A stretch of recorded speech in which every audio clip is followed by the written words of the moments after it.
ধার না ধার এই ভাই তোরা আট যা হ্যাপি অ্যানিভার্সারি হ্যাপি অ্যানিভার্সারি। আজকে আমাদের প্রথম বিবাহ বার্ষিকী, তার জন্য আজকে আমরা এখানে ছোটখাটো সেলিব্রেশন আয়োজন করেছি। তো আপনারা অবশ্যই আমাদেরকে একটু আশীর্বাদ করবেন যেন আমরা আজীবন এভাবে যেন সুখে শান্তি থাকতে পারি, এই দাম্পত্য জীবন সুখে পার করতে পারি। আমি উচ্চাকাঙ্ক্ষী আশাবাদী।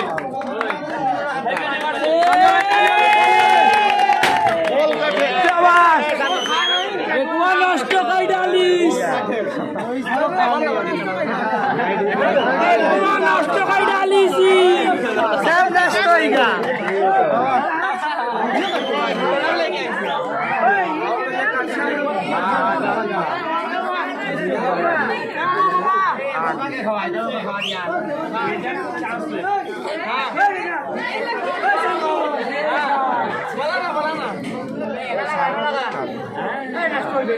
Twinkle, twinkle, how do you do?